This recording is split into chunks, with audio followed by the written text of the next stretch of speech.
Ik is niet eens een lekker te sturen. Ja.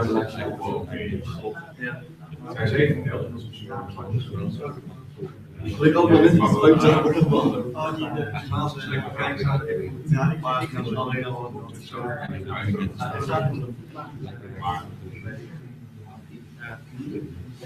Ja,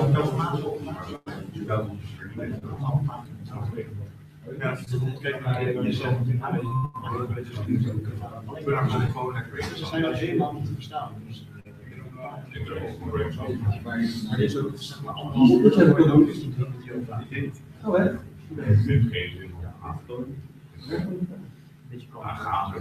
Wat denk je, wil zijn helemaal, ja. Bij jou wordt het gelijk aangevallen.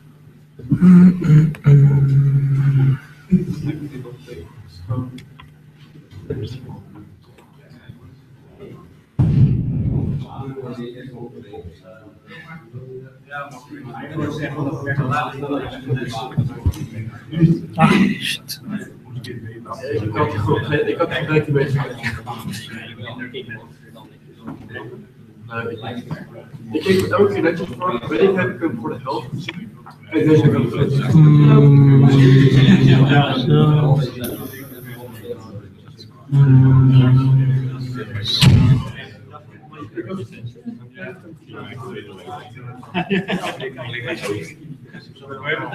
Ik heb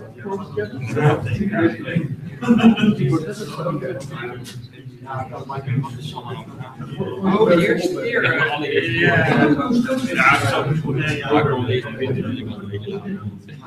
En er was echt vooraan één plek en dan daar iets voor verder was nog geen plek.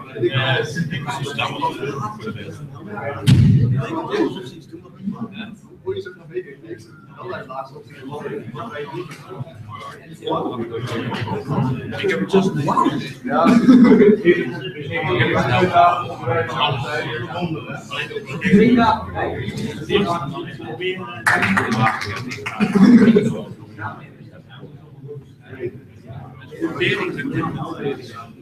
Ik heb geen kans maar nou die BB6 kan ik naar de auto naar de uitvoering. Dan is naar de tweede auto. Dit stukje gaat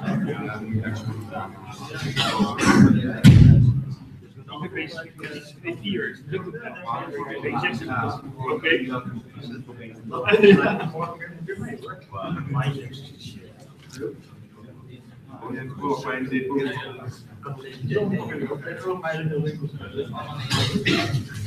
Dus als ik dat heb, dan is het fijn.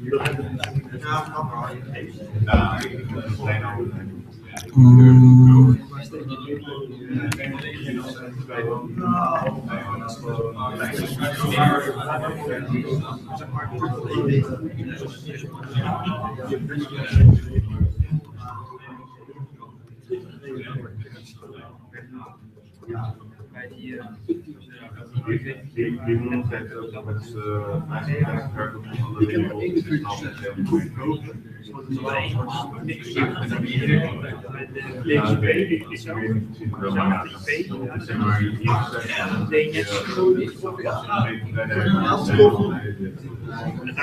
ik heb er 41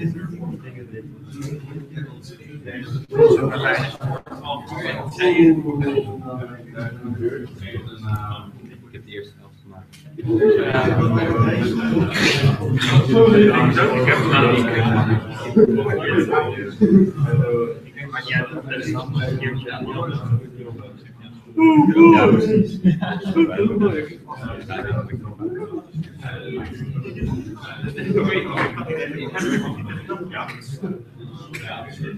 Hierin altijd. Altijd 2 weken zitten.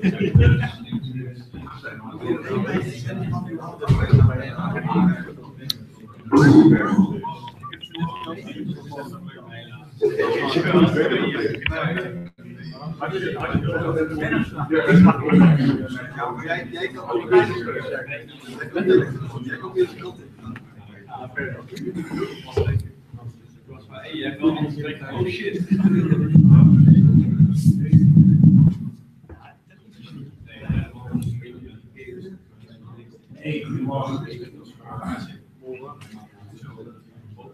So, today today is the last lecture from computer networks. I was thinking maybe we can have one more lecture to wrap up everything, but in the schedule there is no lectures planned anymore, and also because today we're only doing half the slides of the last presentation. So the way we'll do it is that we will have the first half of today's lecture kind of wrap up these slides, which talk about routing, which also for you guys is good for going through the final practical, final lab assignment.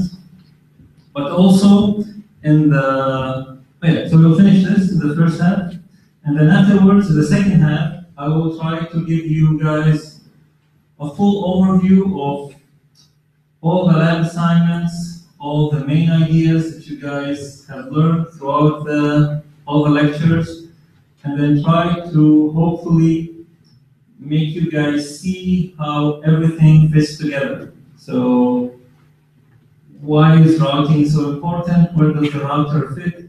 How is a router the same thing as the default gateway, even though they have different names? DNS, what's an IP address, how to contact the DNS, how to get an IP address back, etc., etc. So I will go kind of jump around in the lectures, jump around in the practical assignments, and then show you guys how these things are all connected together and what you actually are supposed to learn throughout these lectures. Okay, sounds good? No? Okay, well, let's see how it goes. We will start today's lecture by going over a part of last week's lecture, which is kind of important because there's an obvious exam question. So then the exam, there will most likely be a question about there's an IP address, there's a subnet mask, then give me these kind of information. You have to calculate it yourself. So let's go over it again. So here we have a provider.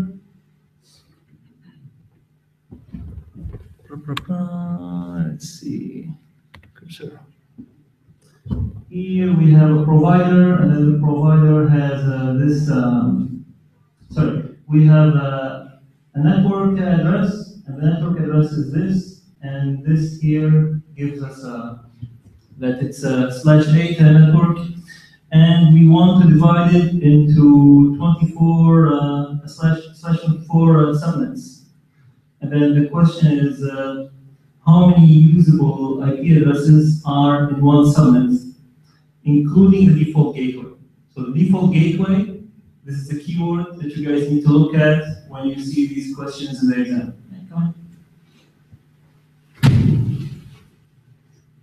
And then it asks how many subnets are there. So how many network addresses. So we can take this information and see what we have here.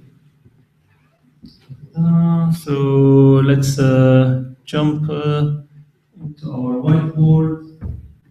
Ignore the solution written underneath.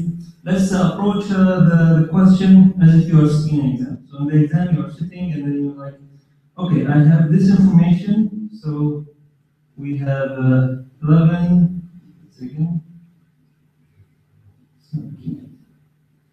11.0.0.0/8. Now what do we have here? What kind of information do we have here? We have the /8, and we have this 11.0.0.0. What does /8 mean? It's a subnet mask. And the subnet, okay, someone else. We have the /8 is a subnet mask, and this subnet mask is? Exactly. So this translates into 11.0.0.0.0, and this is a network.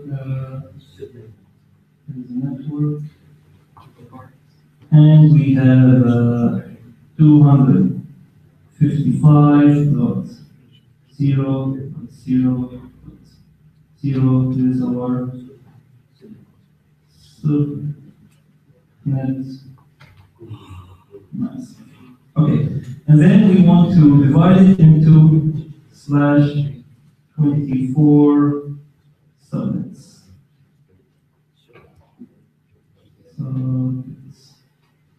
Okay, so /24 subnets. What information does this give us? Someone else? What's a /24 subnet? Sorry? So what subnet mask does this represent? How you translate this to a subnet mask? Yes, so we have this subnets give us a subnet mask of 255, 255, 255, and 0. Yeah. 0. So we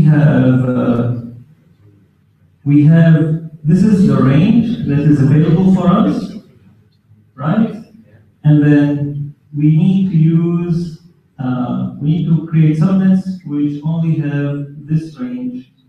This range is used, yeah, for our hosts. When we have this subnet mask, what is the network address for? So what's the network there? So the network part of this IP address. Yeah. So this is network part is 11, and then what's the host part? Is 0. Host part is 0.0.0. Okay. When we have this subnet mask, which part of this address is left for the hosts? The last one. So this subnet mask will give us the host part. So this is what we have to play with. This is what's available for us. This is already reserved for the main network. So what we have left is this part. So this part goes here. So we have 0.0.0, and then this last part is our host part, and then this part is our network part. Yeah. This. Okay. So this part we can use for hosts, and then this part we can use for networks. Okay. If you can remember, for hosts, we have some reserved IP addresses. So here, if you look again at the question, so we have reserved IP addresses. Do you remember which IP addresses are reserved? So the IP address 255, this one is reserved for hosts, sorry? Null and 355. Null was the name. Okay. Yeah. The null is, what was the null here? This is the network address. The IP address, the endpoint null, is also the address from the network. Those here, those dit address, the null, this was the network address. Resulting the IP address endpoint null, that is the address from the network. And then the IP address endpoint 355, that is the broadcast address. So two IP addresses reserved. One is for the broadcast address, and one is for the network address. These are always reserved. And then the tricky part is that there is a third IP address which is sometimes reserved. Which IP address is that? Gateway. So the gateway is usually which IP address? Is 1. So this is something that you have to pay attention for in the exam. In the question, it will tell you how many IP addresses can be registered, how many end systems can be added to this network, including the default gateway or excluding the default gateway. And this will make a difference in the answer. So we check again the question we have here. So here we have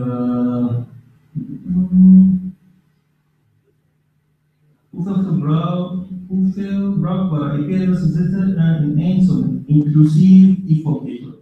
So the default gateway will be also counted with the end systems that you are going to have. So we have here only the last digit in our IP address, the last byte in our IP address that we can change, and 2 of them is reserved. So in total, how many total addresses do we have? 2. So yeah, so 254 residents. So we have 2 reserved, 2 reserved.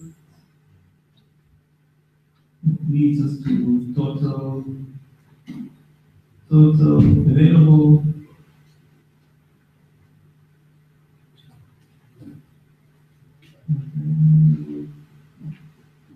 Equals. So in total we have 256. So counting from 0 to 255 is in total 256 minus the 2 which are reserved, and this gives us 254. Okay, 254 addresses. So this was the first question, and then the second question is asking how many subnets. So in each subnet we have 254 available addresses, and then the second question is how many subnets can we create? So within this main network, how many subnets of this type can we create? So in order to count how many subnets we can create, where do we have to look?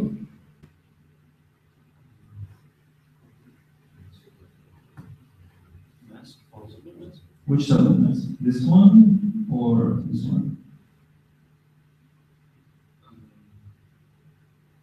If you're looking at the letter, Yeah. then you're looking at the one with switch point 4. Like Yes. So this network is available for us, right? Okay. This part of it is reserved, and this is what's available. So this part is reserved. Okay, and then this is what's available, right? Okay, so this we can play with it. So this is like we go to like some company and internet service provider and say we need some IP addresses for our house of household, and we need to allocate us a big chunk of IP addresses. And then what they give us is this part. They say, okay, according to the money you're willing to pay, we will give you this much of the network. You can divide it however you want.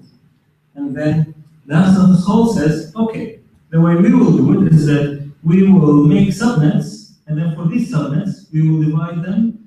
We will use this subnet mask, and then this last part, we will reserve for the end systems, for the IP address of the end systems. And then the rest of the IP address, we will allocate for these different subnets. And then this part of the IP address will be used for the subnets, and then this part of the IP address, this part of the IP address will be used for the end systems. Therefore, the number of subnets that can be available is based on this part of the IP address. And in this part of the IP address, we have the whole range, from 0 all the way to 255. Yeah? Is that clear? I can also explain it again. Who understands that? Oh, you have a question? No. It is clear for you. Okay, good. So who else thinks it's clear? I can go over it again. Okay, for the people who don't get it a little bit, let's go over it one more time. So, because it's important, this is a typical exam question. From the internet service provider, you have an IP address. You have this IP address, and then you are given this subnet mask. So this shows you which part of the IP range is available for you. Okay? So when you get this part is already reserved, and then this part is the available part. So this shows you that this first part of the IP address, this is the network part, this is reserved for them, so they can also give the 12 in the beginning to another company that they can use. And you have available to you all the rest of the IP address, all the 4 bytes that are left there. And then those you can assign yourself however you see fit. And this is indicated by the subnet mask. So whenever you get an exam question like this, you will get an IP address and you will get a subnet mask. And these 2 parts of the information, these 2 components of information will let you know how you can use it. What's the network part and what's the host part. And then based on this information, so it will give you like this IP address. So it will give you an IP address 0.0.0/8, right? This is all the information you will get. Based on that, you can know what's the network address, what's the subnet mask. You just convert the /8 to 255.0.0.0, and then you calculate the network part, which is reserved, and then the host part. Okay, the next part of the question will tell you that they want to create a /24 subnets. And then /24 subnets gives you the second subnet mask, which is this one. /24 will lead to this subnet mask, and then this subnet mask will show you which part of what was available for you. So this is what's available.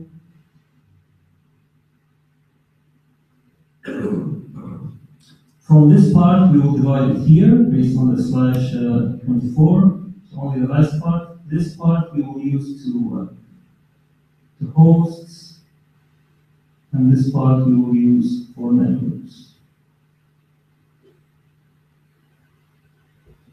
And then for hosts, we always have 2 addresses reserved. 2 addresses reserved leaves us 254 in total.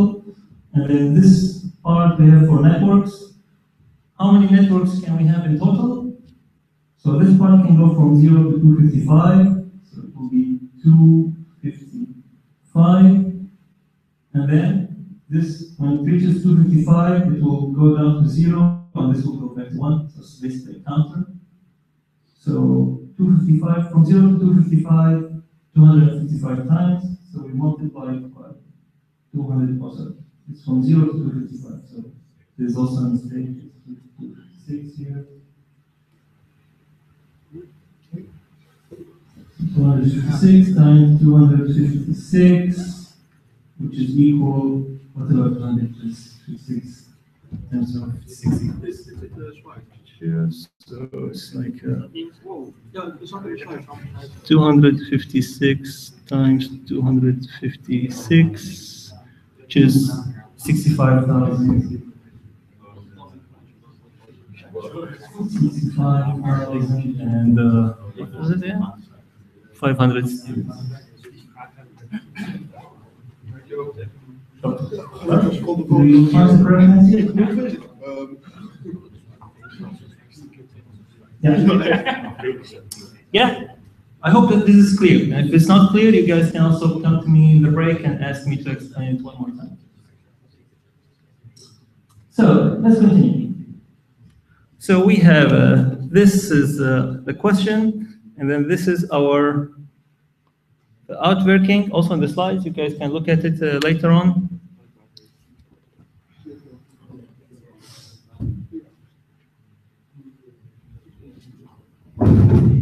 So, which components that we have do have IP addresses, and of course we have our end systems. So every end system that uses this connected to the internet must have an IP address, because if an end system needs any information from the internet, in order for this information to reach that end system, then it will need an IP address so that it's addressed to that end system. What are examples of end systems? Yeah, so anything basically, tablets, not only servers and some very special things, but tablets, your smartwatch if it's connected to the internet, your phone, your game console if it has an internet connection, printers which are connected to the network. Each one of those has its own IP address. Routers also have IP addresses, like we saw in the third lab, so Optart for the practicum. We saw that routers don't have one IP address, but they have different IP addresses for each port. So each port that the router has its own IP address and usually is connected to a different network, because actually the job of the router is to connect different networks with each other and direct traffic from one network to the other. So the L2 switches, so the switches that we use in the network, do they have, what do switches use usually? We already talked about this, MAC. But here in the slides they also say that they have sometimes one IP address, and this IP address is only used in order to administer, for maintenance, which is a little confusing. I don't know why they had it in the slides, but basically it's, sometimes you don't want to physically go to the switch to change things, so you can actually connect it to the network and change things remotely. And in that case, it will become an end system, and it will have one IP address for it. Yeah? Yeah, like remote console. Yeah, basically. That's it. And then it becomes more complicated, so the switch will be more expensive. So for its basic functionality, it doesn't need that, but then because it makes it easier to maintain, it will have this remote access thing.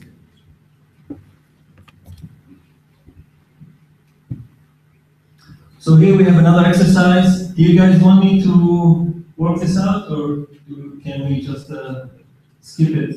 Who wants to work it out? Wow, good. Wow. Nice. So, okay. Let's do it again. So, again, typical exam question, and then we have this over here.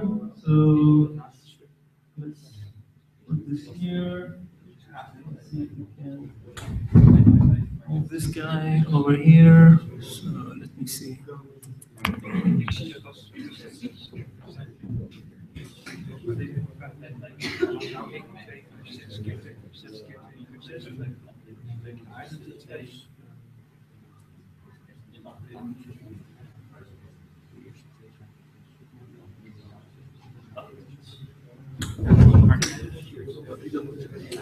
Okay, so for each network, we want to calculate the subnet mask and the dotted decimal prefix notation, the network part, the host part, and the broadcast address. So for the first IP address, we have 10.3.15.7, and then /8. So the people who raise their hands, so the people who already know it, okay, we know you guys figured it out.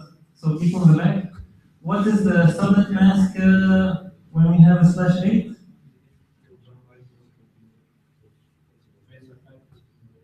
Yeah, try. Okay, so 1 times 200, so this will give us 255.0.0.0. Okay, so that's our subnet mask. If it was /16, it will translate to 255.0.0. If it was /24, it will give us 255.255.255.2, right? So these three are the ones that you need to remember. This one in the end, /22, this is not part of the exam questions, it's just extra information for you. So you can ignore this last one. So?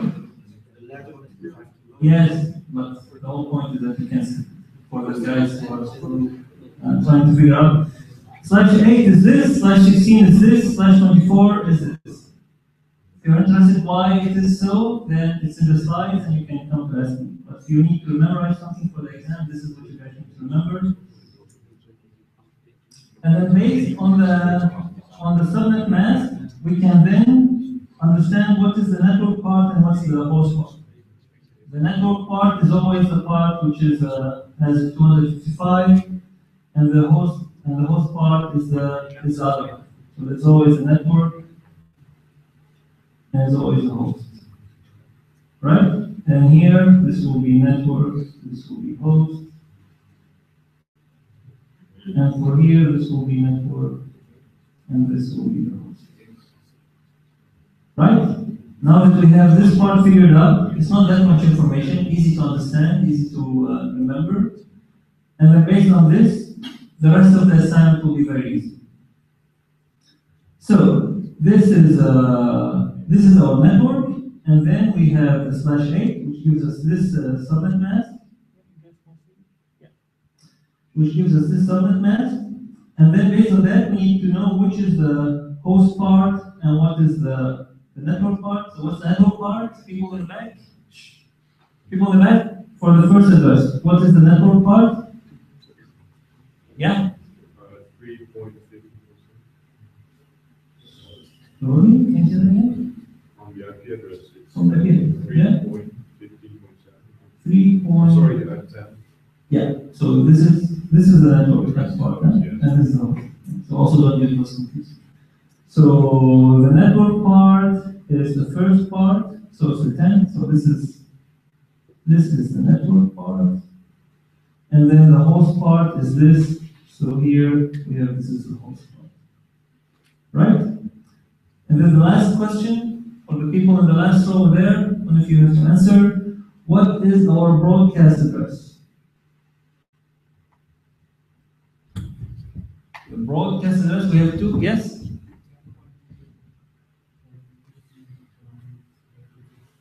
$255, yes, exactly. So we have an IP address, and let's see.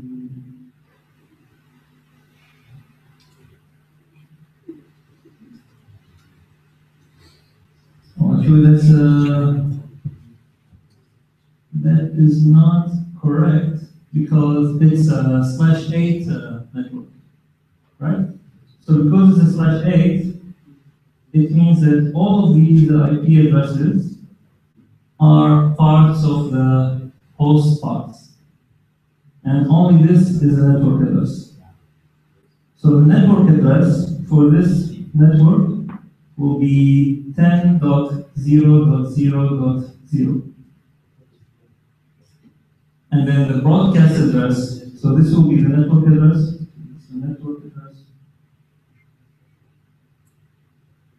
And then the broadcast address will be 10.255.255.255. This will be the broadcast address. Yes.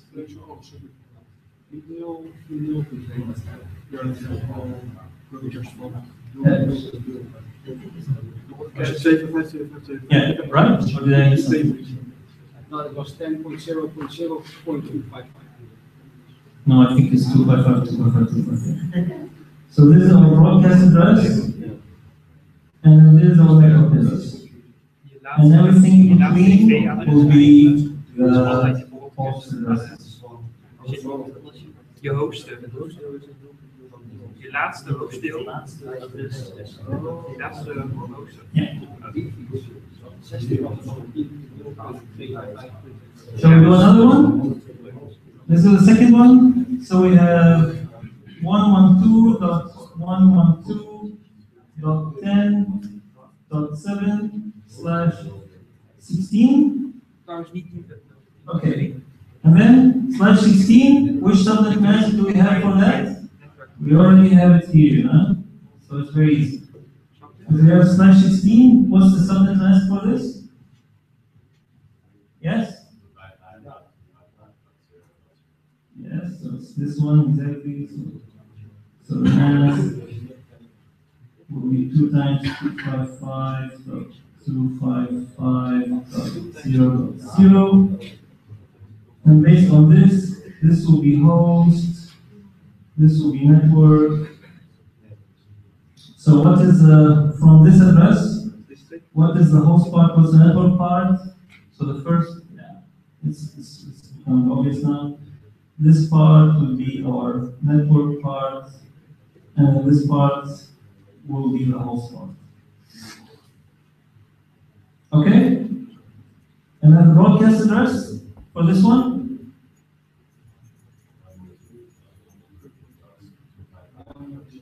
Yeah.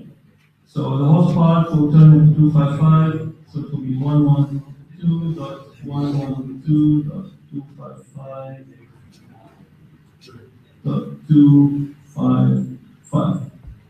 And what is the network address? One last question. What's the network address for this network?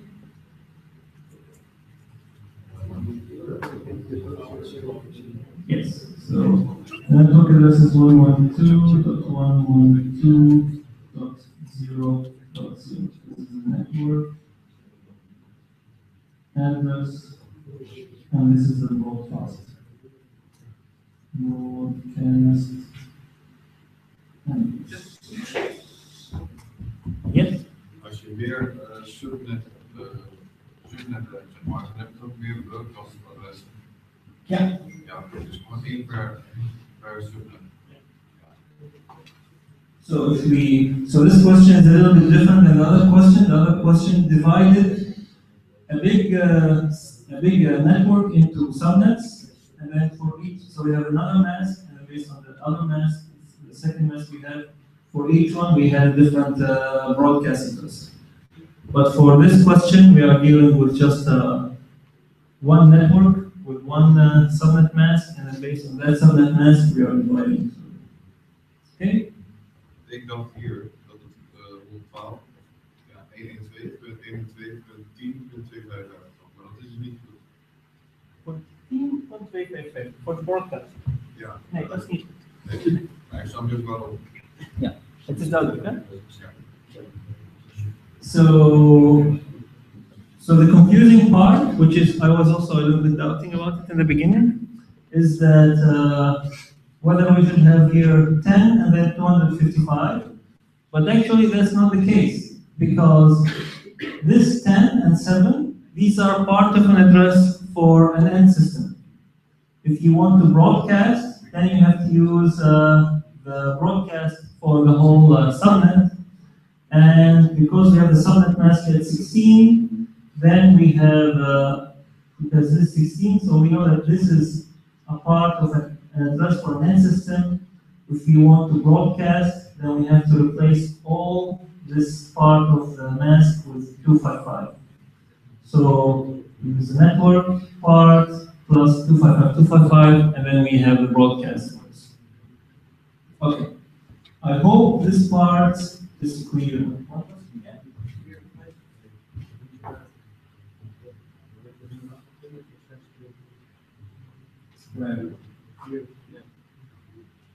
Is your faith? Nee, your faith is in exams.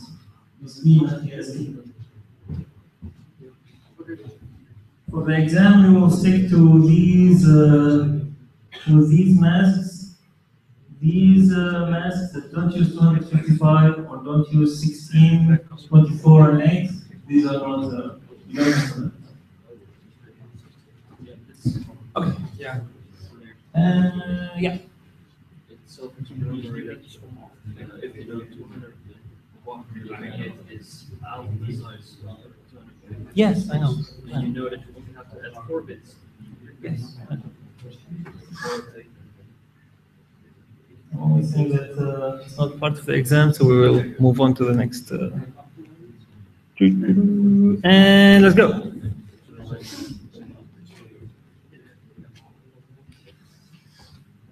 So we already talked about the routers, and we already know that the routers are layer 3 devices. So when we are going through the encapsulation, you will see that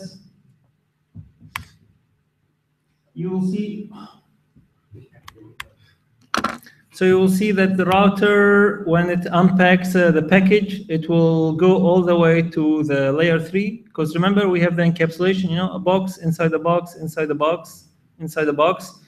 This will be our end system here. So from your computer, you will send some request to a page or something, and it will become, it's from your application. So from our web browser, it will go into a box, into a box, into a box, etc.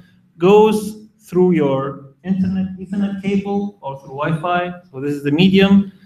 And then it will hit your router, the router that you have connected to the internet at your home. Or here, where is the routers? Oh, there's a router over there on the ceiling. And there's probably another router somewhere. So it will go from my computer to that router over there. And then when it reaches the router will start opening these boxes to know where it should send this packet. And then it will open the first box, and it will open the second box, and it will open the third box, all the way to layer 3, because routers are layer 3 devices. And then it will see the destination IP address, and then it will decide where to send it. And then it will put it back into, let's close these. Thank you very much. Okay, and then it will send this packet on its way, hopefully to reach the end system, which will open it all the way and see what's inside this, the information inside this packet. How does the router look like? This is basically what it looks like. We have some, how do you call this? We have some normal routers for normal people like us. So this is the kind of router you will have at home. This is the kind of router we have here. And you have server routers. So these server routers are designed to be stacked into router stacks. And then they look like these flat devices. And then what you see is that these towers, those internet farms, and they are designed for high performance because they will need to manage a lot of traffic. They actually have fast processors inside them, and if you run out of capacity, then you just add a slide another one on top of it, and then you double the capacity. Oh, what you have here is an old computer that you can also configure to work as a router, and then basically you're using your processor of the computer to do the routing for you. Routing itself doesn't need a lot of processing power because it's a low-level procedure. So if you have an old computer that you don't need anymore, you can use that as a router as well.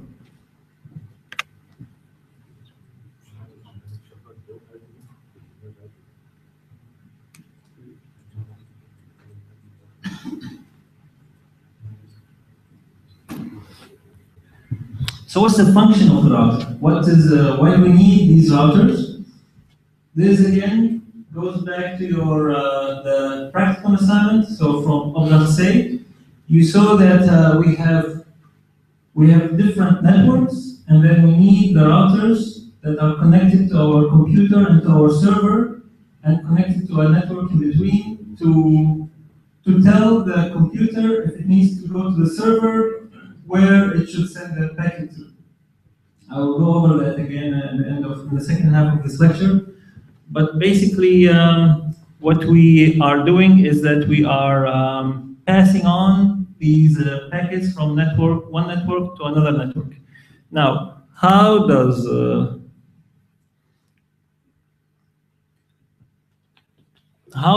router know where to send that packet? It will decide that based on a routing table. Routing table is a table of IP addresses and network addresses that the router will use to decide where to forward your packet to. And this is again something that you guys have configured or will configure this week in the third Oblanceau in the practicum.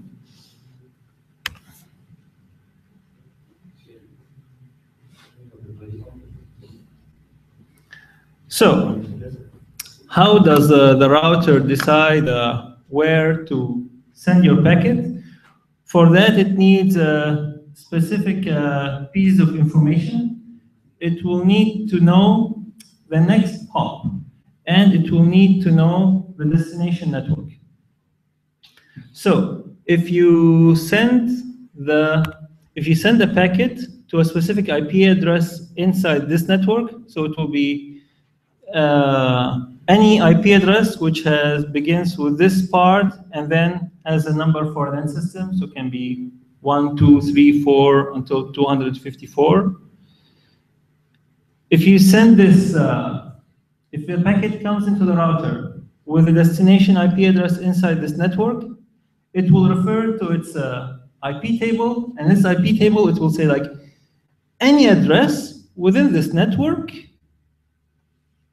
first piece of information, has to go to that next destination, and this will be the next hop. So if I have any packet that is destined to a network with this IP address, then I will just send it over there, because I know that this network is over there. So let's assume that here we have just another network address, and this is the network address of the United States. So I send this packet to this router, and then this router will forward it to the main router in Holland.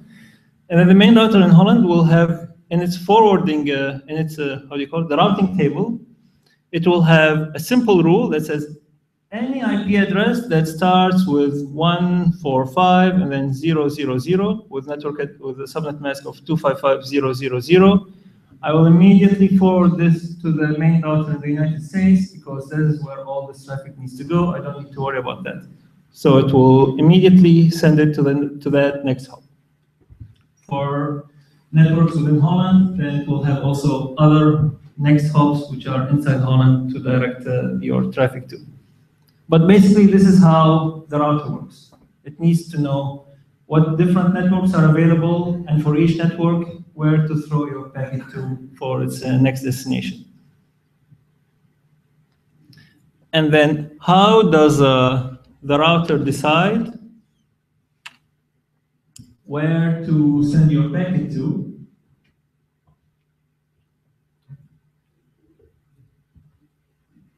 This is decided based on costs within quotations.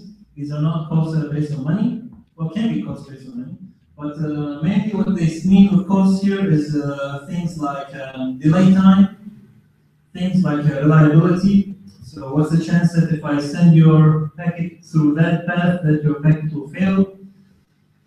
Can be that one path is really, really fast, but very low reliability. One path is much slower, but has higher reliability.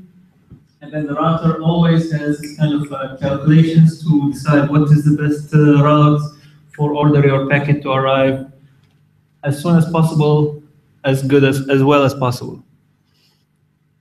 And then we have routing protocols. Routing protocols is how the router learns these paths. We're going to go a little bit over this, more over this in a minute.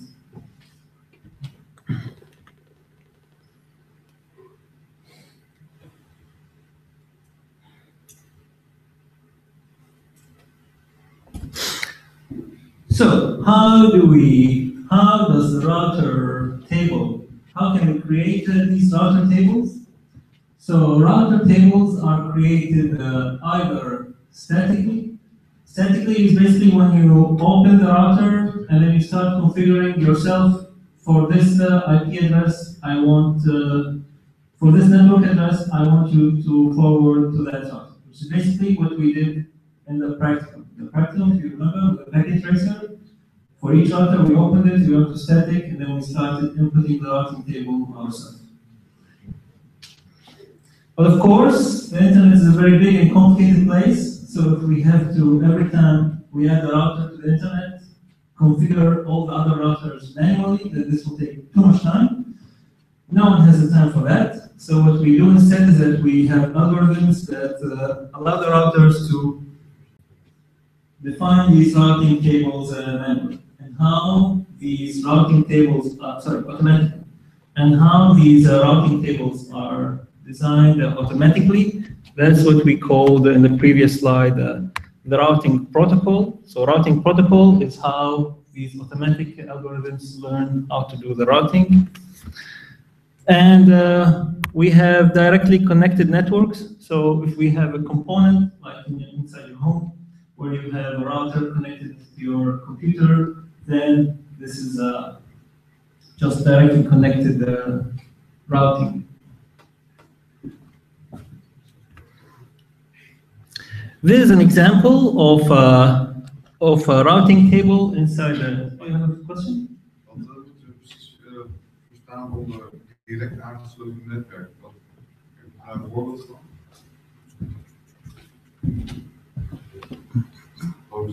Ja.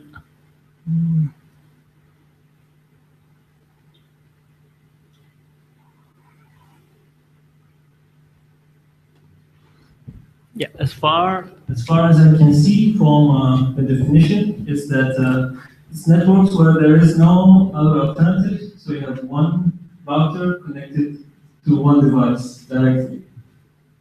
So there is no need actually for routing. If you have multiple routers connected to a device, then you can define a routing table where you can decide which router is the next hop. But then when you have one router connected to you, then it's your default install because there is no other choices for it. Let's see. Shall we guys take a break and then go in 10 minutes? So let's meet here at 11:30. 11:30.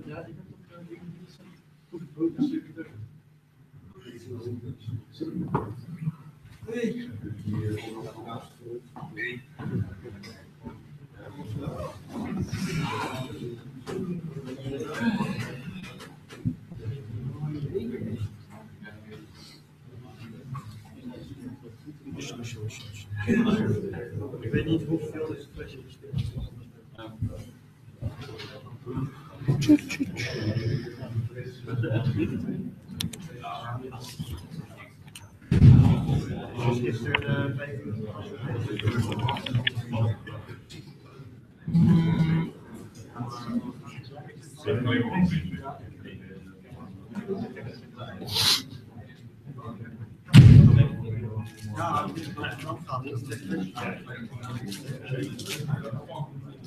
Ja, we waren door de subtitles waren in waren Nederlandse subtitles. Die waren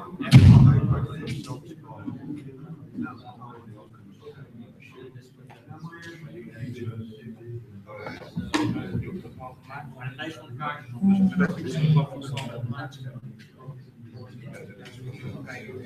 voor ging je eigenlijk Nederland. Zeg maar, het is een filmfestival, nou, ja, film en soms maar 10 euro op elkaar. Waar is het naar Jordan?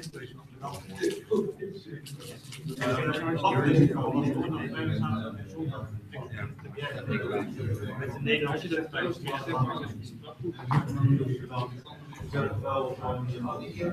Ja, wel heel goed.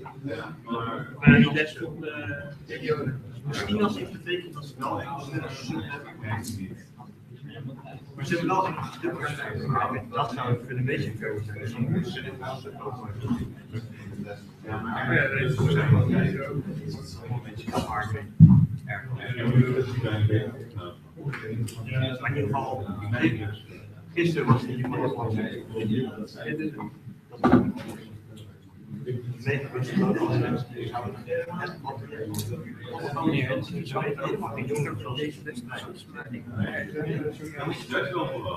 Arduino binnen. Ja, het was 1 keer. Dat was voor de verder video, maar het was redelijk weinig wat erbij zat. Ik dacht echt van ja, ik heb dit besteld wat op boekenlijst stond. Maar die film was echt goed. Backup van de Haagse Hogeschool. Ja?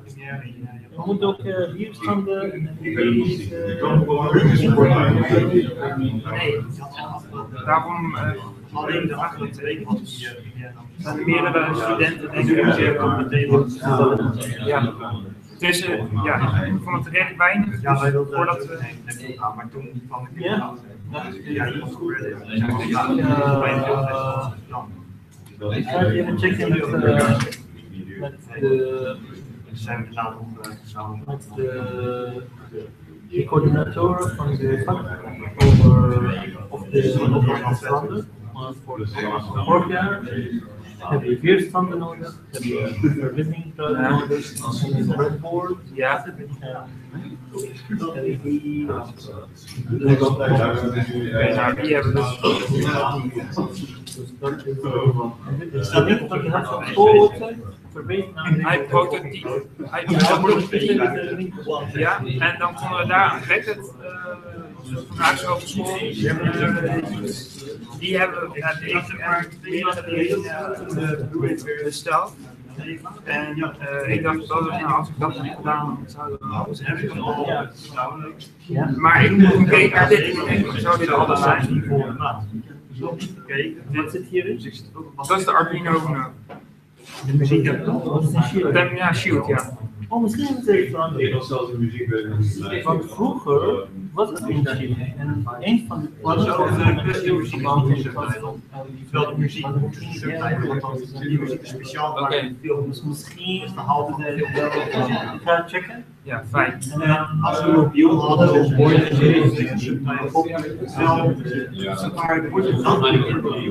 Fijn. dat moet je regelen. Dank u wel. Stel je voor dat Mira en Nicky, dat daar alles op steeds gewoon niet zit daar. Nou ja, dat had ik dus ook. Ik heb Wat vind je van die collega? het subsidie. Gaat het goed? Ja. Ja? Toen dacht ik al van ja, dit heel Voor mij wel. Ja? Is ook opgenomen, dus laten we kan je op YouTube checken of die ding werkt. Ja, maar kijk, fans voor... Ik zoek voor Er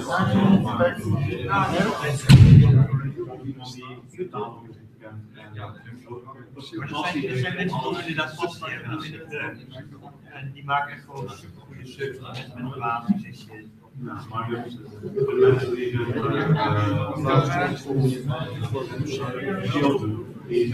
die zijn gewoon op de andere. Ja. Bij heel veel fansubs die gewoon Ja, zo'n lijntje uit buiten is. Bij bijvoorbeeld de overweging. Soms ook afgelopen week zag je achter een zakje langs en dan had ik nog een paar boven. En die zei wat, en die gast die vertelde maar dat is subtiels achteraan. Dus ik heb ook gekozen voor heel dat soort subtitles, dat daar is Dat is ook goed. maar als je kijkt naar voor deze subtitles,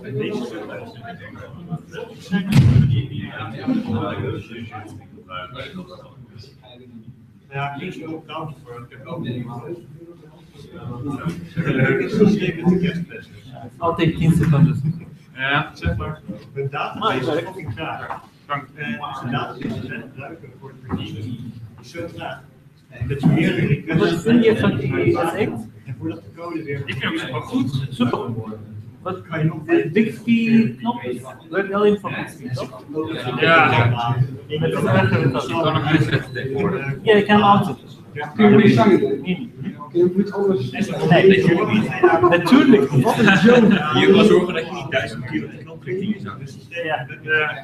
Ik gebruik wel de one niet. Ik gebruik hem ook niet. Ik denk dat Samsung de eigenaar zag, dat kunnen wij beter. Zelfs bij de iPhone kan ik zien die compleet uitziet. Wat je waar kan geen zien. Maar dat kan je ook uitschakelen, toch? Je kan zien uitschakelen. Kijk, ik ben echt gewoon zorgen dat wat je... Maar ik had gewoon hals en het geld kiezen. Maar ja. Ik moet een speciale browser opstarten waar ik deze. Werkt het hem uitschakelen? Ja, het werkt in Nederland zo slecht. Al die Nederlandse versie is niet zo.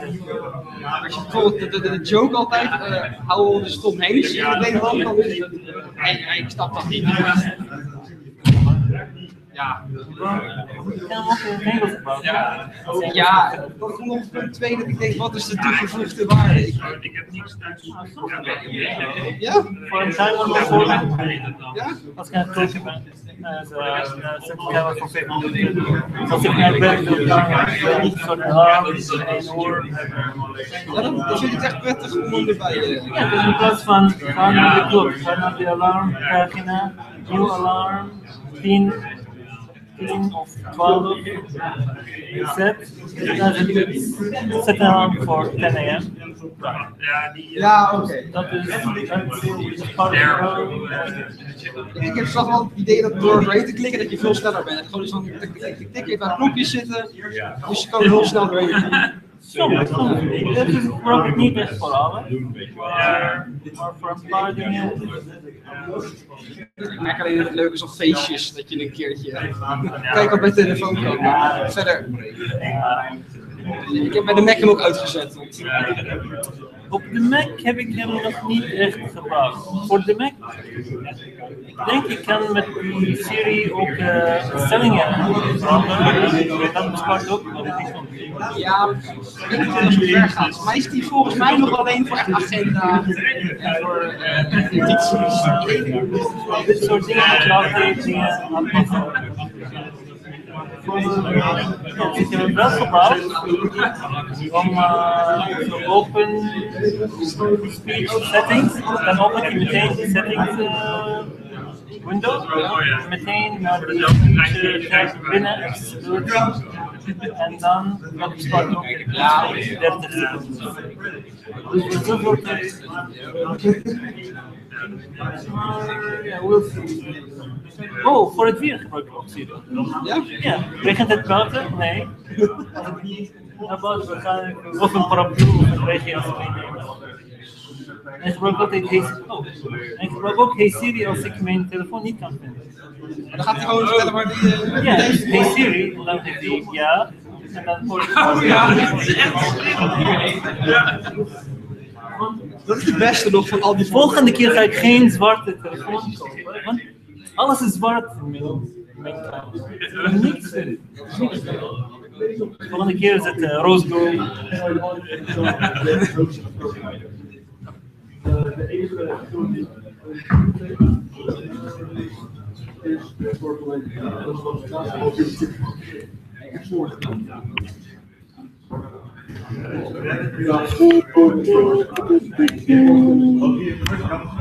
Ik heb hem binnen een hele maand het laatste half uur. Ik heb gehoord dat hij komt heel voor, maar dat einde is zo belangrijk.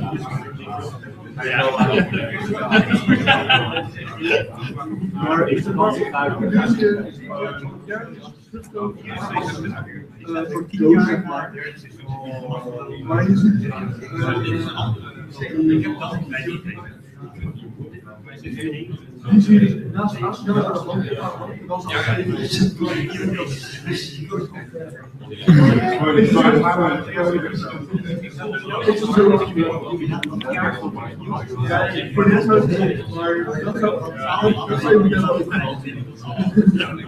zou gelijk al die fles met de vorm van die uivers zijn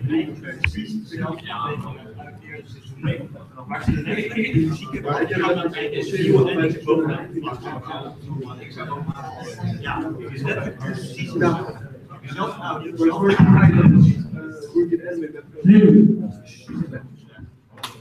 en daarvoor het verhaal was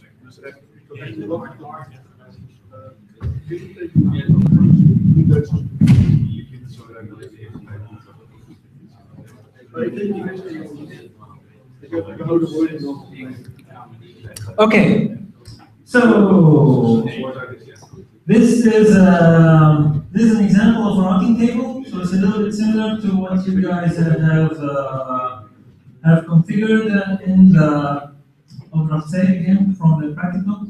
And here you can see that we have created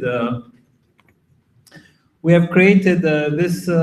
This is created automatically, so the routing table is created automatically inside the Cisco router, and then And then you can see that the most important part of the routing table is that you have a network address. So this address with this subnet mask.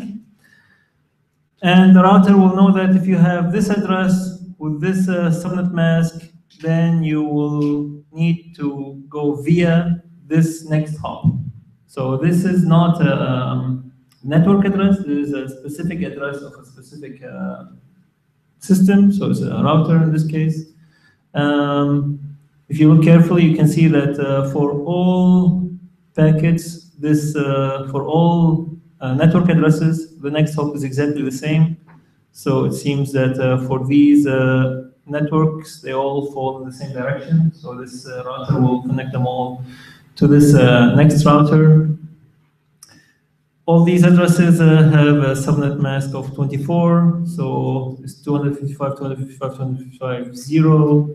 And that's why the network address all have addresses. And then the last one is 0. Yeah.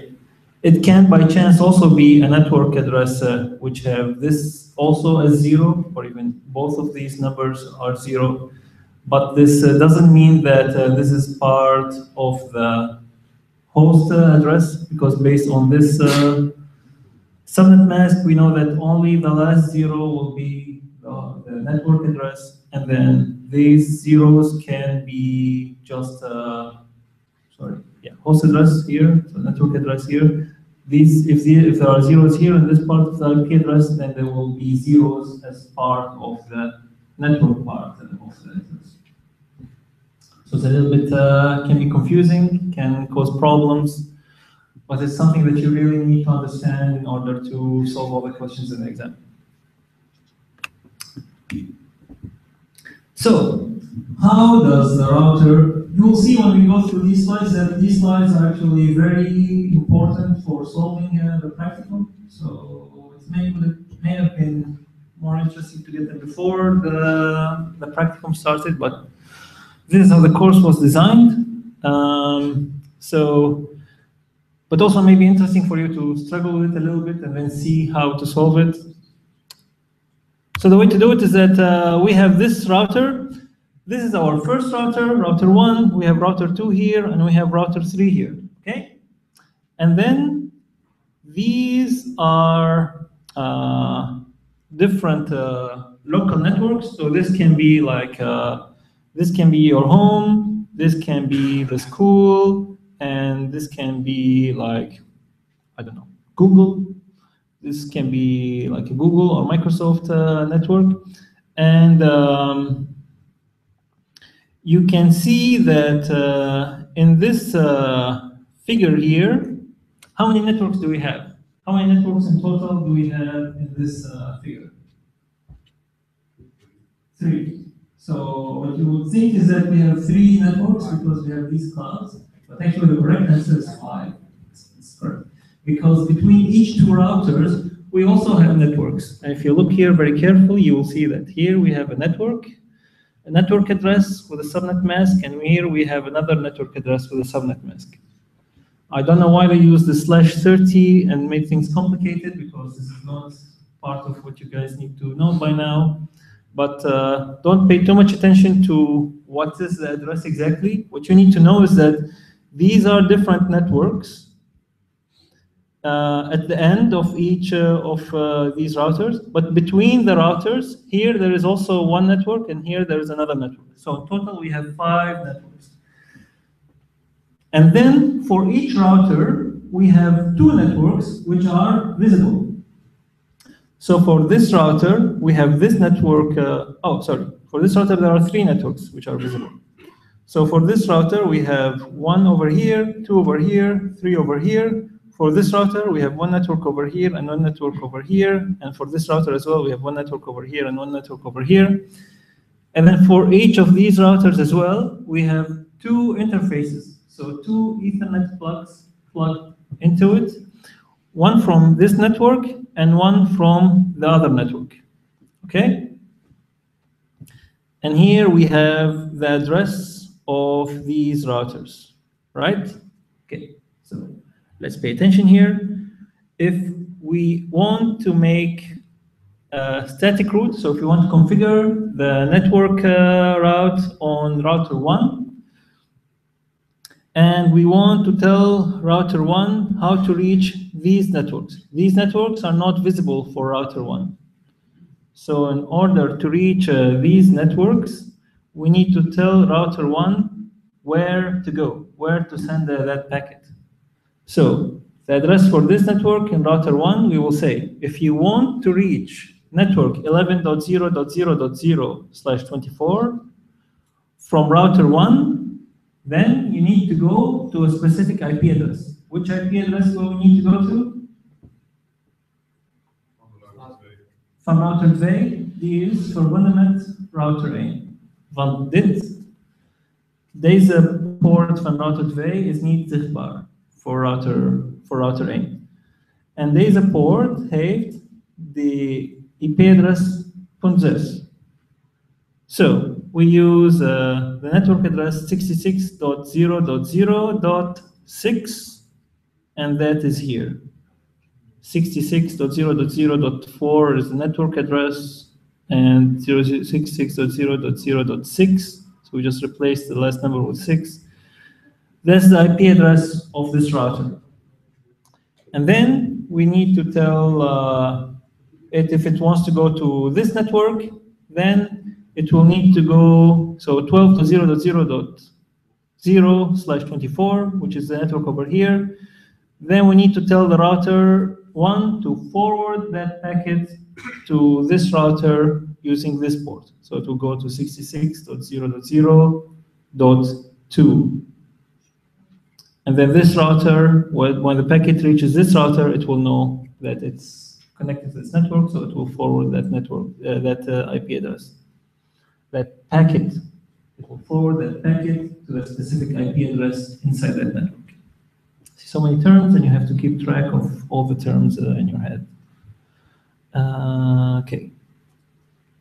And then we need to configure things for network, for router 2. So for router 2, we also need to make a forwarding table. Let's see. For router 2, to reach, it already knows these 2 networks. So how many networks are still not known to router 2? There's a total of 5. So there's a total of 5 networks, and router 2 is connected with 2. So how many rules do we need to define? 3, yes, exactly. Because we have network over here, we have a network over here, but we also have a network here. And although there are no end systems connected here, we still need to add a rule for that. So for router 2, we will have a rule for this network, and then to reach this network, which next hop do we go from router 2? That would be the 0.5 of router 1. And if we want to reach this network, then it will also go through the 0.5. So we'll also have the same IP address. And if we want to reach this network, then again, to reach it, we have to go through router 1. So in that case, our job is easy. For all the networks here, we will have the 0.5 as our next hop. Okay? So, shall we do the one for router 3? Yes? Okay. Okay, and let's do it.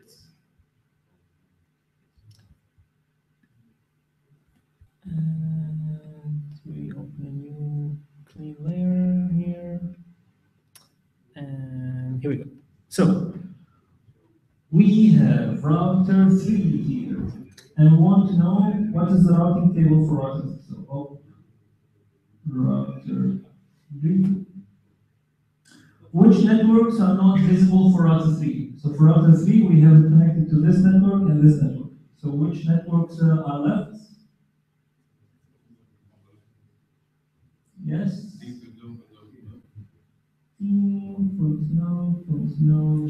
No, which is this one. And what else? But this is your mistake, because this is not important. This is not enough.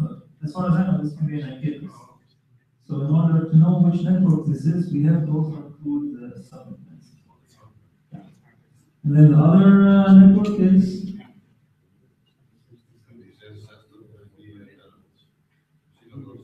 this sensitive. No punch. Here slash delta. And the last one is no. Okay. And then through. And then from router 3, what is the next hop to reach this network? No. What? Okay. So that is the focal hop, so this is deze punt op router 1. En eigenlijk voor alle andere netwerken moeten we altijd door router 1. Dus hier is de rest ook makkelijk. Het is altijd de netwerk.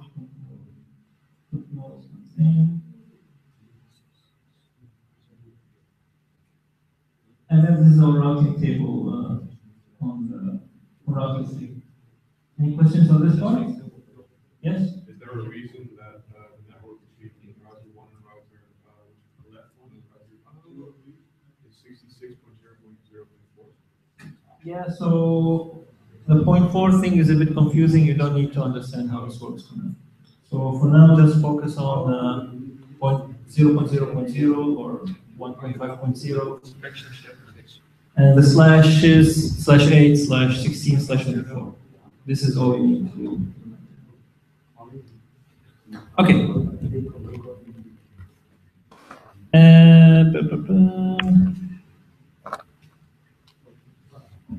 So the internet is a very complicated place, and we need to, if we have to have a complete router table for each router and each network, then things will become very complicated.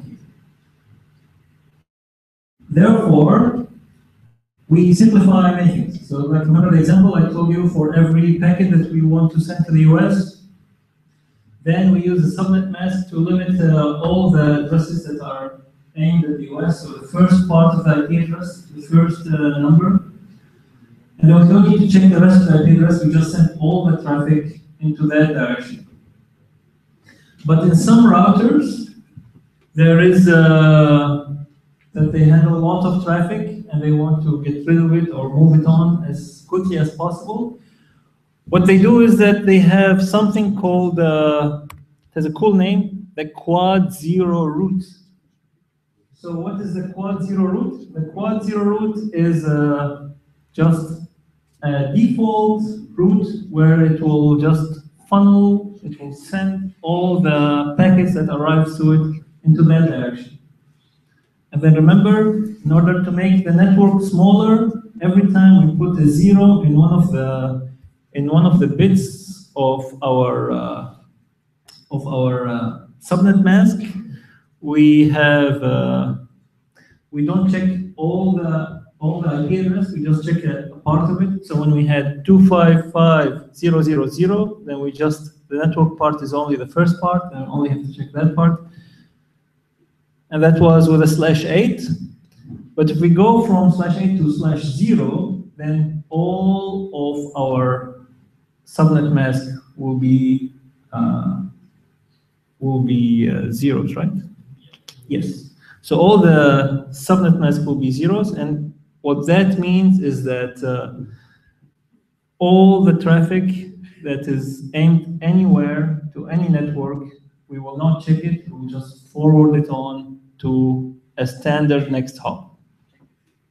So then we have this IP address, this network address with this subnet mask, and this will mean that by default, any packet that you receive, you forward to a standard next hop. So all you need to know is that for routers on the internet, sometimes we have these default routes, and the route is called a Quad Zero route. Quad, which means 4 times.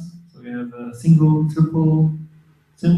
double, triple, and quadruple. So quadruple is like 4 times. So Quad Zero means 4 times 0, 4 times 0 roots. It's just Java. Let's see. Yeah, so as we saw here in this example, we have for any packet that goes through R2 to any network that R2 doesn't know, it will have to go through this port. So to save ourselves some time and to save also the router a lot of calculation time to check each rule inside the routing table, if we have a situation like this, then we will just tell router 2, we give it one rule for any, we give it a quad 0 route for any packet that will come to you, just forward everything to this IP address. Because we know that any packet that comes from this network to the router, it will probably go either here or maybe here.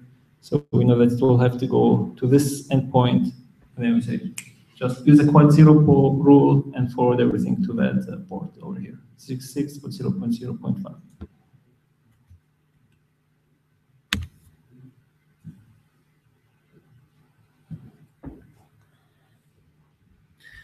So we have also been talking about IPv4 and IPv6 from the first lecture, I think.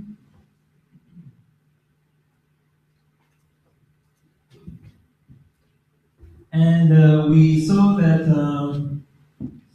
IPv4 is going to run out soon, and we need to come with IPv6 to replace it. IPv6 has been suggested and has been in consideration for a long time, so I think around 20 years, but until now, in order to implement it, we have to have all routers all over the internet be able to handle IPv6. And there's so many routers out there that it's proven to be difficult, let's say. So in the meantime, we came up with another solution, and this solution is called NAT. NAT stands for Network Address Translation. Now, what does network address translation mean? Network address translation translates external IP addresses into internal IP addresses. So what you have is that you have devices in your house, and then you have like your mobile phone, your laptop, your smartwatch, and each one of them wants to be connected to the internet, but you don't want each of them to have an IP address because we are running out of IP addresses. So the solution that they came up with is that they have your router, which is connected to the internet, have one IP address. So this will be the IP address for your house. And then this will become like a layer that isolates your internal network inside the house from the external network. So inside your house, you will have what's called local IP addresses. And these local IP addresses will fall somewhere inside these ranges. So we have these addresses from here to here. We have these addresses from here to here, and these addresses from here to here. These are all reserved for internal IP addresses. You will never find a computer on the internet that has this IP address, because these addresses are only reserved for local IP addresses. And what happens is that your internal machine will have one of these IP addresses. So maybe your phone at home will have 10.0.0.2, and it will communicate with your router, which will probably have the internal IP address of 10.0.0.1. It will communicate with your router in order to go to the internet. Then you will need to get to Google, for example. Then your machine will send a request to the router, and then what the router does is that it will send the request to google.com using its external IP address, and then, so we have a point in the middle, right? So let's say this is your router, this is your computer, and then Google is that tree over there. So here we have these internal IP addresses. So here from 10.0.0.2, it will send it to your router, 10.0.0.1, And then the router on the other side has the external IP address. And then it will use that external IP address to communicate with Google. So it will send this request to Google. Google will send the page back. This is how the search page looks like. It will send it to your router. And then what the router does is that it knows where the original request came from. It came from your computer. So it will translate the destination IP address from its own address and pass it through to your internal device. So it will translate the IP address to an internal IP address and then passes it through. And then what happens is that you can have as many devices as you want. So you can have 255 times 255 times 200, sorry, you can have 256 times 256 times 256 minus 2 n devices. So that's a lot of devices inside your internal network. But all these devices will use one external IP address. So only one external IP address is needed. And then the communication between all these devices inside one household will be done with local IP addresses.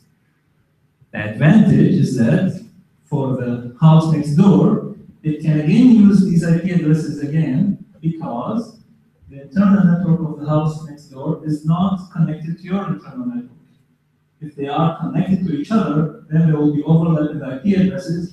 And then if I send something to 10.0.0.2, I don't know whether it's the laptop that's in this house or it's the iPhone in that house. But what happens is that these routers isolate the internal networks, and that's why we can use these IP addresses again and again and again.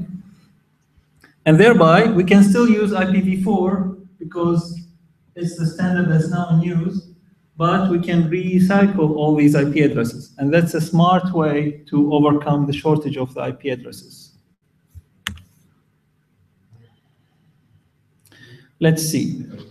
So that's basically exactly what I was talking about. So on the inside, we have 10.0.0.10 from that port.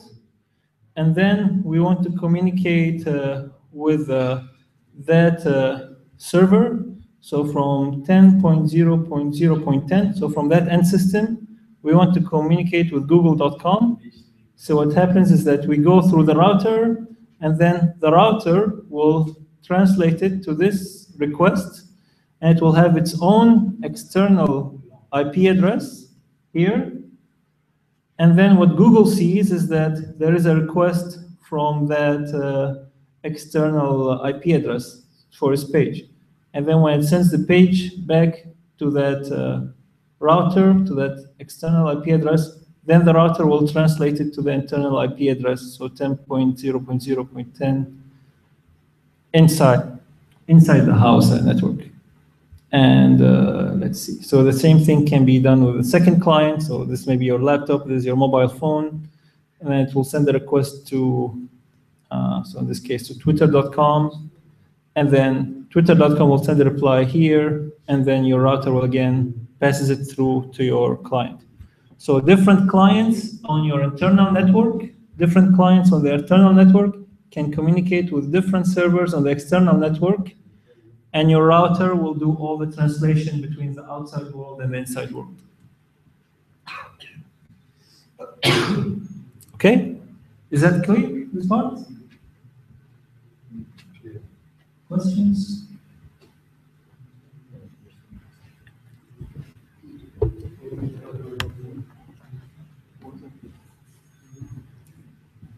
Okay. So IPv6 is the follow for IPv4, and they have been developing it for a long time. And the reason they have been developing it is that we are running out of IP addresses, as I just said. So we know that, let's see, where's my calculator? So for IPv4, in order to know how many IP addresses we have in total in IPv4, we have 32 bits. And to calculate that, we have 2 to the power of 32, which gives us this number. Now, if you look at this number, it looks very big, but if you look at it very carefully, then you will see that these are hundreds, these are thousands, these are millions, and these are billions. So in total, there is 4 billion something something. Now, how many people live on Earth? Until now, it's 7 billion, increasing very rapidly.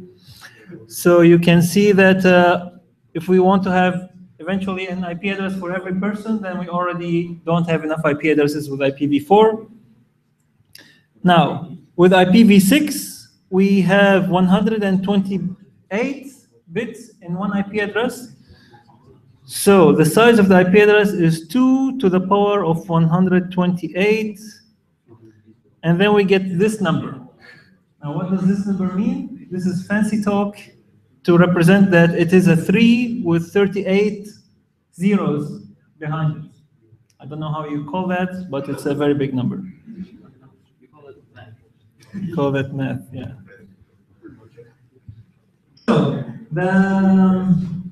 So the notation for IPv6 is a little bit different than IPv4. Sometimes if a part of the IPv6 address is zeros, what you will see is that you will see a double dot, so a semicolon followed by another semicolon, and nothing written in between. What that means is that everything in between is just a 0. Because IPv6 is a little bit longer, they try to come up with ways to shorten it. It's not compatible with IPv4. So if you have an address in IPv6, you cannot translate it to an address in IPv4. It's a replacement for IPv4, which is also unfortunate because you cannot have them both talk to each other. You have to replace IPv4 with IPv6, and this is why it has taken so long to implement. And until now, it has not been implemented widely on the internet.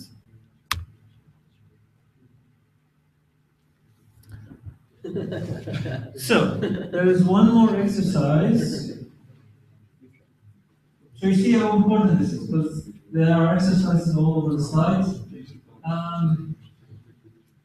You guys want to go through this exercise one last time? Who wants to do that?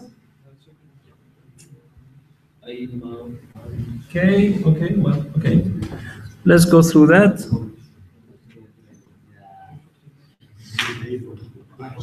So let's see.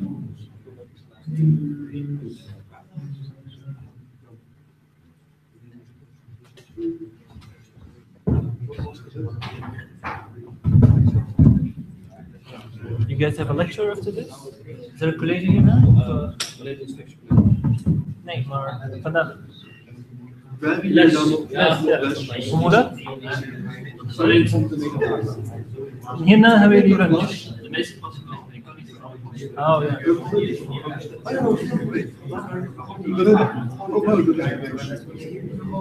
Okay, guys. So, again, we start with the information that we have on paper. So, what information do we have on paper? We have that there's an internet service provider that gives the following network. So we have the network that's provided for us is 134.56.0.0/16. And now we know the steps we need to take, okay? What's the first step? Write the subnet mask. /16, what's the subnet mask? So /16 is 255.255.0.0. Okay, we have this subnet mask. What is the network part and what is the host part? The network part is?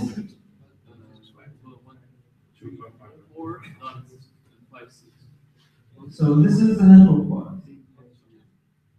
And what's the host part? This is 0, 0, this is the host part. Right? Okay. So this is fixed. And this is available. Okay, so the 255 gives us the network part, and the 0, 0 gives us the host part. And then we want to divide it into /24 subnets. So we need to divide /24 subnets. What do? first thing is we always translate the /24 into the subnet mask. Okay? What's the subnet mask? 255.255.0. So this again, what is fixed? And this is what's available. Huh?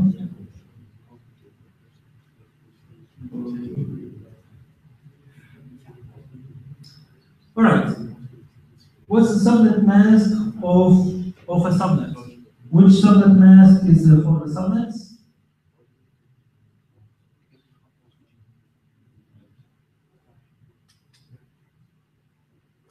Come on, it's okay to make mistakes. No problem. Which of the subnet masks is for the subnet? We have two.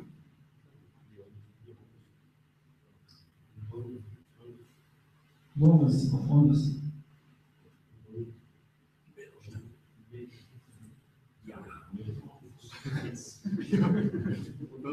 Yes.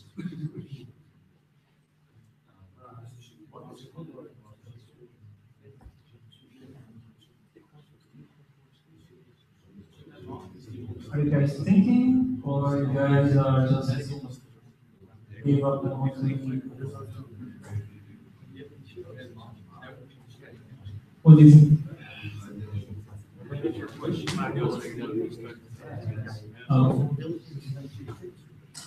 All right. So we want to know the subnet mask of the subnets, and it says here that network wordt verdeeld in /24 subnetten. Dus het adres van die subnetten, de subnet mask van die subnetten is die /24. Oké. Dus eigenlijk dit is de subnet mask van de subnet. Dus dat is de antwoord van de eerste vraag. Oké. Hoeveel subnetten kunnen gemaakt worden? Okay, so to answer this question, we need to compare this subnet mask with this subnet mask. So this is the whole available part we have from the internet service provider, and from that we need to keep the last digit available for the IP addresses inside each of the subnets. So exactly, 265. So this part we cannot use. The only part we can use is this part. And this part can be from 0 to 255, that's a total 256. So this is the question number 1. Question number 2, the answer is 250. 256.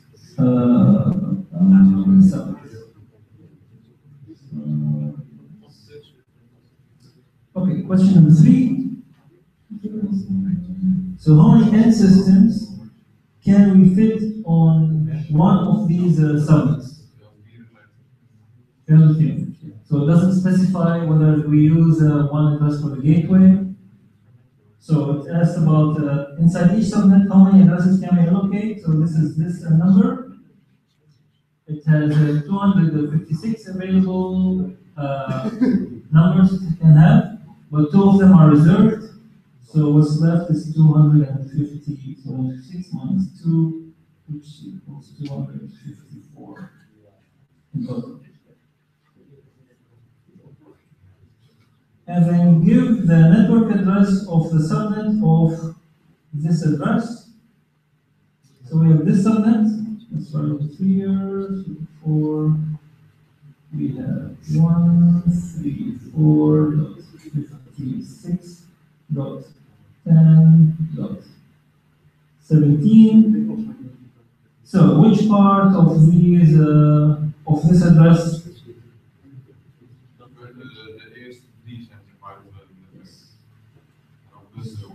This is the network part. So network address, the network part, network address is 134.56.10.0. And the last question is, what's the broadcast address of this subnet?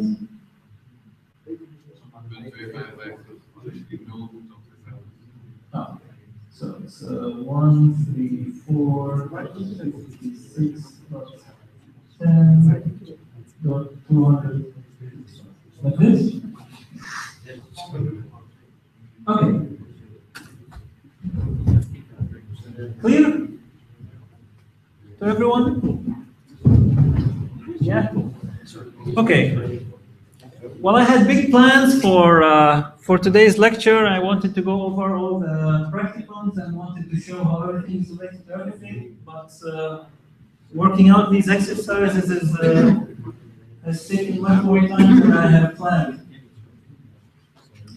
So I'm sorry about that. But I think that knowing how to do these calculations is also very important, because it's a guarantee that one of the exam questions, so it's also good that you guys learn how to do it properly. Yeah, this is the last lecture. You guys, you think that the lectures were sufficient to learn the theory that you need for the practicum and for the, yeah? So who thinks it was sufficient? Okay, the majority. Okay, thank you very much. That's very good.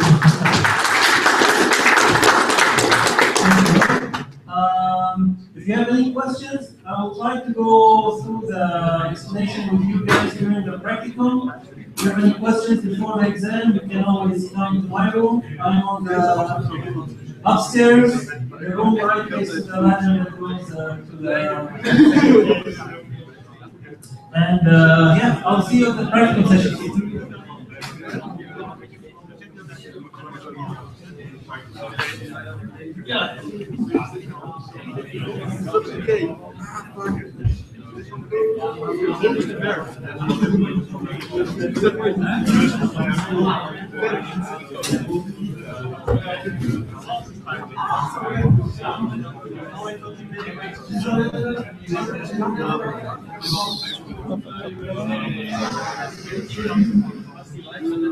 Een vraag. Ja. Zeg bij de routers, bij de interne en externe Ja. IP-adres. Ja. De externe heeft dezelfde IP, maar dan erachter staat slash iets anders. Of is dat een poort?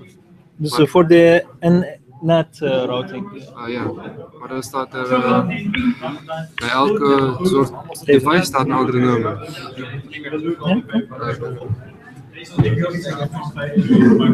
Maar deze. Dus dit... 24, 26. Ja, dus dit adres...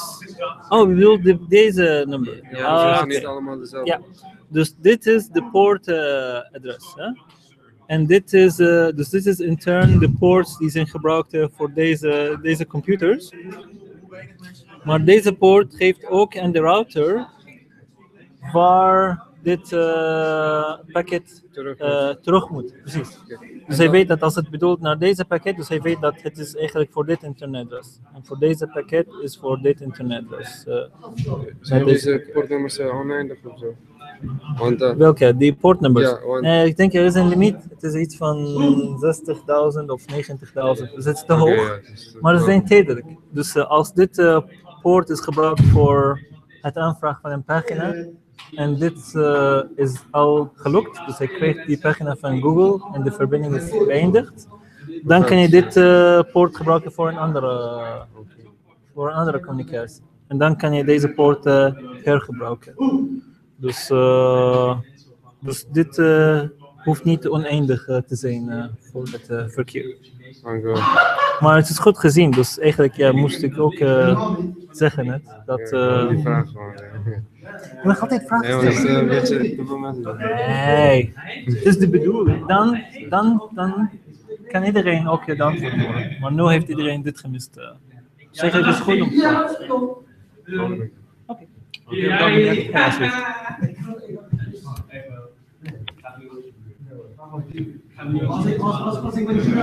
Als ik met China aan het kijken ben, dan maak ik dit met mijn ouders.